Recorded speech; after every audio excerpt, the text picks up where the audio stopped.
Assalamualaikum warahmatullahi wabarakatuh. Selamat berjumpa kembali di channelnya Idris Indrawan Anak Parit. Apa kabar sahabat-sahabat mahasiswa yang sedang menempuh perkuliahan, khususnya pada mata kuliah manajemen berbasis sekolah. Nah, saya Idris Indrawan selaku dosen pengampu mata kuliah manajemen berbasis sekolah pada program studi manajemen pendidikan Islam Universitas Islam Indragiri Tembilahan. Pada kali ini kita akan masuk ke tema kita tentang pengantar manajemen berbasis sekolah. Semoga rekan-rekan semua dalam keadaan sehat dan diberikan kekuatan dan kesehatan dalam menjalani perkuliahan ini. Oke, kita langsung saja untuk memasuki apa itu sebenarnya manajemen berbasis sekolah.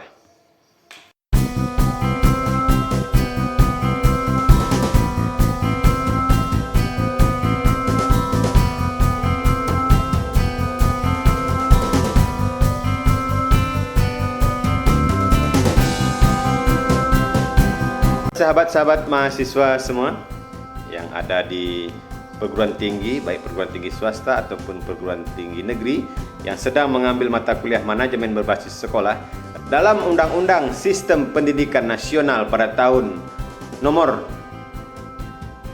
20 tahun 2003, pendidikan merupakan usaha sadar dan terencana untuk mewujudkan suasana belajar dan proses pembelajaran agar peserta didik secara aktif mengembangkan potensi diri dan untuk memiliki kekuatan spiritual keagamaan, pengendalian diri, kepribadian, kecerdasan, akhlak mulia, serta keterampilan yang diperlukan dirinya dan masyarakat. Dalam bahasa Arab, pendidikan berasal dari kata tarbiyah dengan kata kerja rabba yang memiliki makna mendidik atau mengasuh. Nah, jadi pendidikan dalam Islam adalah bimbingan oleh pendidik terhadap perkembangan jasmani, rohani, dan akal anak didik sehingga bisa terbentuk pribadi muslim yang baik. Nah, dalam bahasa Yunani, pendidikan berasal dari kata pedagogi, yaitu kata kerja pait artinya anak dan agogos artinya membimbing. Nah, itulah sebabnya istilah pedagogi dapat diartikan sebagai ilmu dan seni mengajar anak atau the art and science of teaching children. Nah, ini menurut bahasa dari bahasa pedagoginya ya, itu dari Yunani mengatakan the art and science of teaching children. Nah, begitu. Nah, bila diperhatikan dalam sejarah pertumbuhan suatu masyarakat, pendidikan itu senantiasa menjadi perhatian utama dalam rangka memajukan generasi sejalan dengan tuntutan masyarakat. Maju mundurnya suatu bangsa tergantung kepada maju mundurnya pendidikan. Sehingga dunia pendidikan memegang peranan penting dalam mencerdaskan generasi bangsa yang selaras dan seimbang dengan tuntutan zaman. Sekolah merupakan sebuah lembaga formal untuk mencetak generasi-generasi bangsa yang berpendidikan. Nah, tujuan pendidikan pada suatu bangsa itu, khususnya Indonesia, yaitu mengusahakan supaya setiap pribadi warga negara Republik Indonesia memiliki kesempurnaan pertumbuhan tubuhnya, otaknya, baik budi pekertinya, dan sebagainya. Nah, dan pada gilirannya, seseorang akan mencapai tingkat kesempurnaan pribadi, baik secara lahir ataupun batin, melalui pendidikan yang direncanakan dan dilaksanakan dengan baik. Nah, sedangkan sekolah itu berasal dari bahasa Latin, yakni scholae, scholae, school atau scholae, yang memiliki arti waktu luang atau waktu senggang ya. Nah, di mana ketika itu sekolah adalah kegiatan di waktu luang bagi anak-anak di tengah kegiatan mereka, yakni bermain dan menghabiskan waktu menikmati masa anak-anak dan remaja. Nah, kegiatan dalam waktu luang adalah mempelajari bagaimana berhitung, bagaimana membaca huruf, mengenal tentang moral atau budi pekerti, dan estetika ataupun seni. Nah, untuk mendampingi dalam kegiatan sekolah, anak-anak didampingi oleh ahli ya.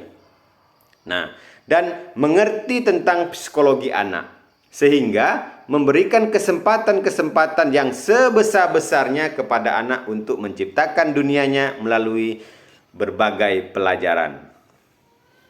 Nah, menurut Philip Robinson pada tahun 1981 menyebutkan bahwa sekolah sebagai organisasi, yaitu suatu unit sosial yang secara sengaja dibentuk untuk tujuan-tujuan tertentu.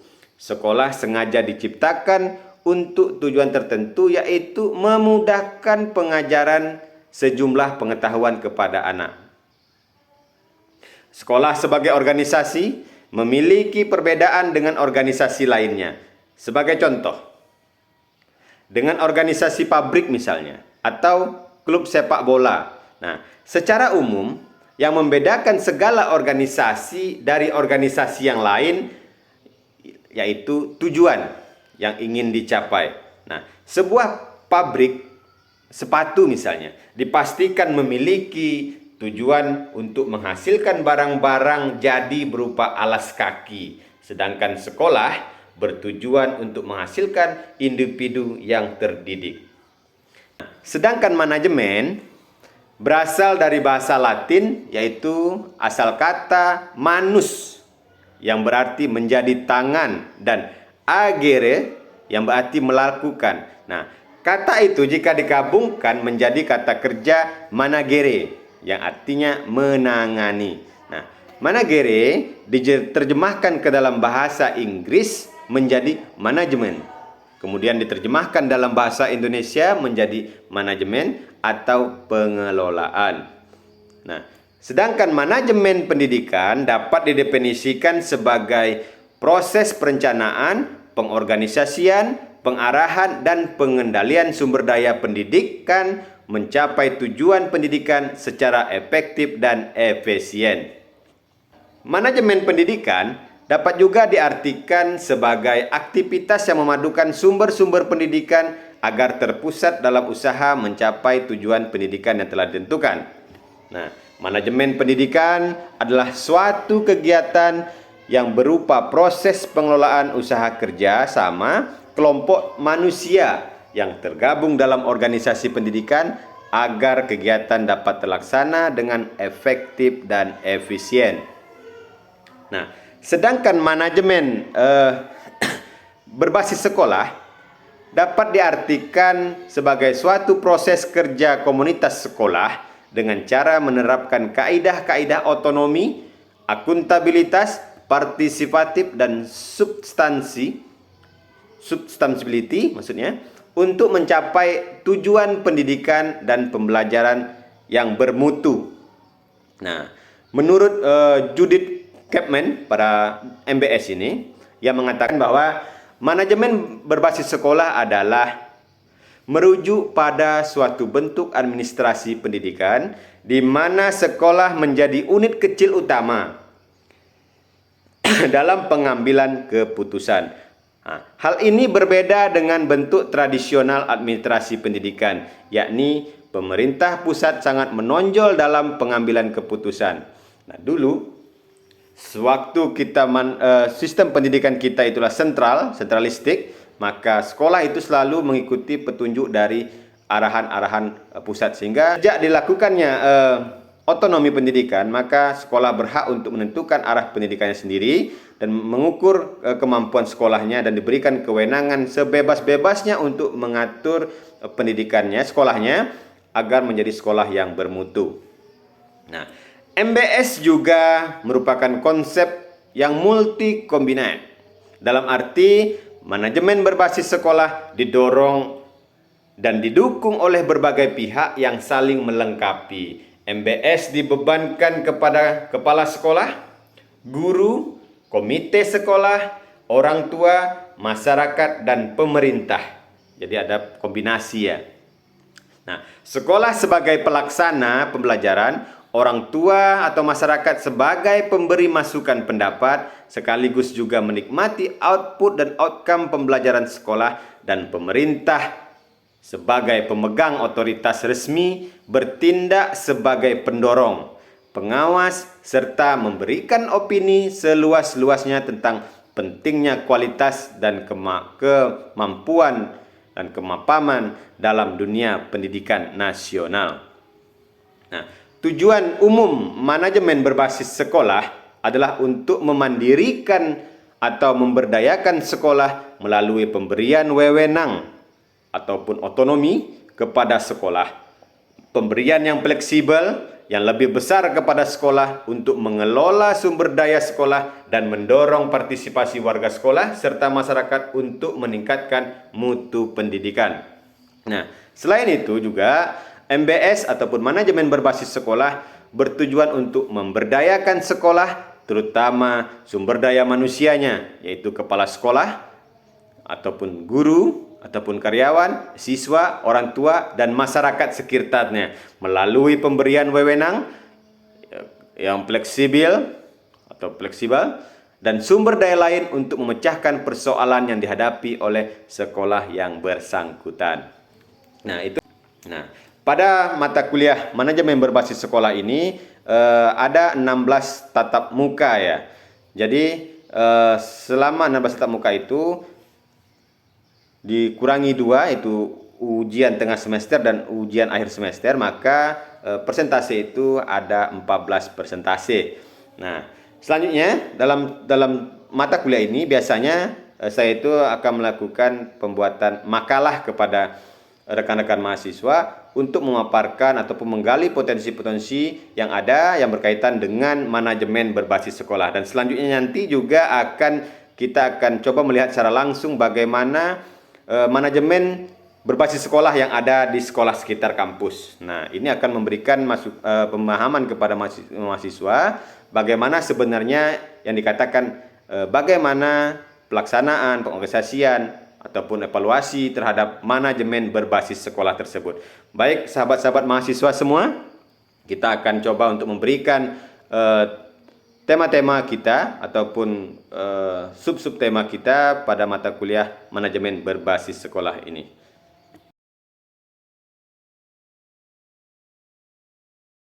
Pada pertemuan kedua ini, rekan-rekan nanti akan membahas tentang pendidikan dan sekolah. Yang pertama, pengertian pendidikan, proses pendidikan, kemudian sekolah, dan personalia sekolah.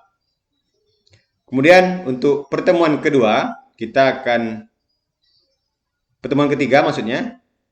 akan bahas tentang manajemen berbasis sekolah. Yang pertama kita akan membahas tentang pengertian manajemen pendidikan, tujuan manajemen pendidikan, fungsi dan prinsip manajemen pendidikan, yang terakhir pengertian manajemen berbasis sekolah.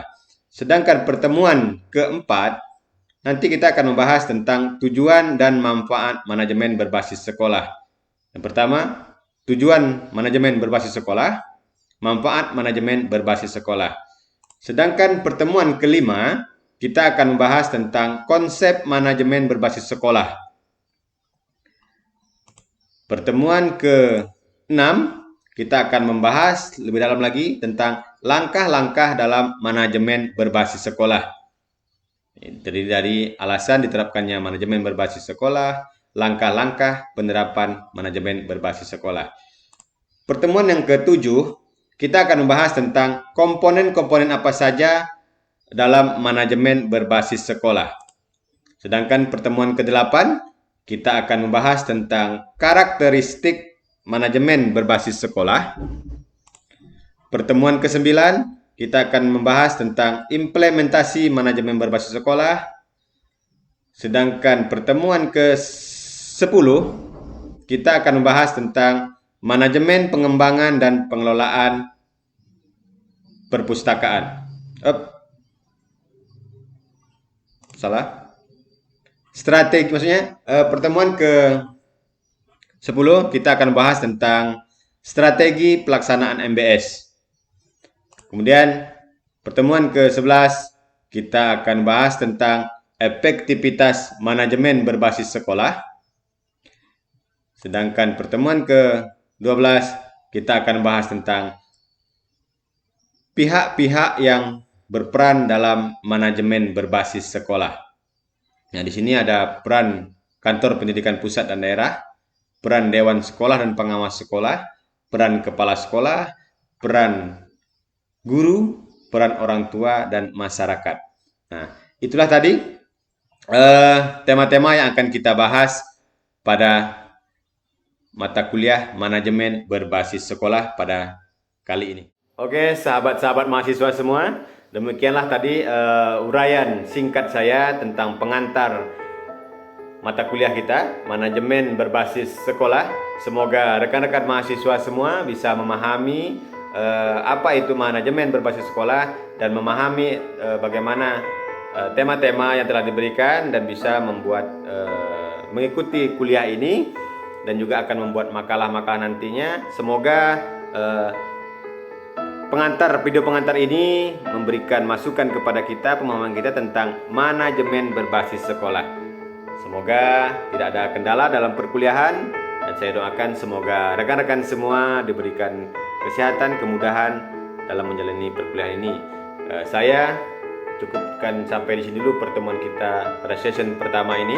Nanti selanjutnya kita akan sesi-sesi selanjutnya akan berlanjut kembali dan semoga apa yang kita jalani ini bisa memberikan faedah kepada kita dan berguna bagi nusa, bangsa dan agama. Saya Idrus Indrawan, anak Parit. Assalamualaikum warahmatullahi wabarakatuh.